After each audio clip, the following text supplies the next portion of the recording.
তামিম ইকবাল যখন বুকে ব্যথা অনুভব করেন তখন মাত্র 2 ঘন্টার মধ্যেই এনজিওগ্রাম রিং বসানো সব সম্পূর্ণ হয়ে যায়। দেশের অন্যতম মূল্যবান ক্রিকেটার হওয়ায় তার জীবন রক্ষায় কোনো বিলম্ব হয়নি। হাসপাতাল তাকে সেবা দিয়েছেন, দয়া দেখায়নি। আলহামদুলিল্লাহ, আল্লাহ রহমতে তামিম ভাই এখন ভালো আছেন, সুস্থ আছেন।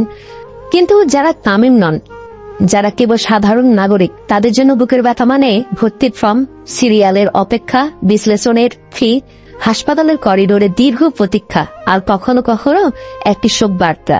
এখানে সেবা পাওয়ার জন্য আপনাকে ধনী হতে হবে, জনপ্রিয় হতে হবে, অথবা নিচ্ছক ভাগ্যবান। একই রিং, একই ডাক্তার, একই অপারেশন, তবু কারোর জন্য খরচ 25,000 আর কারোর জন্য 2 লক্ষ। এটা কি সেবা? না, এটা স্ট্যান্ড নামের পরিকল্পিত ডাকাতি। যারা বলে বাংলাদেশে চিকিৎসা নেই, তারা ভুল বলেন। চিকিৎসা আছে কিন্তু সততা নেই, ডাক্তার আছে কিন্তু দায়িত্ব নেই, হাসপাতাল আছে কিন্তু মানবতা নেই।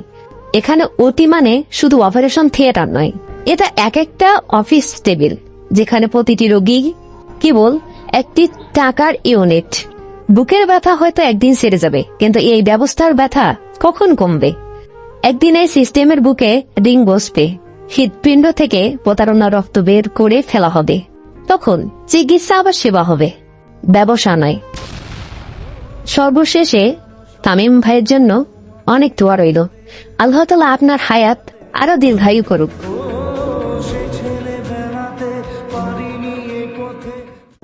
আমার কি হলো, পাগল পাগল লাগে, হাওয়া এসে জানিয়ে দিল এমন তো হয়নি আগে।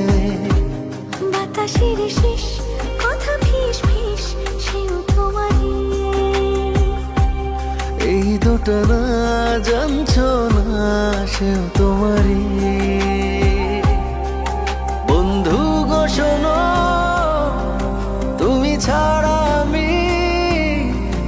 আমি ছাড়া তুমি, মানে হয় না।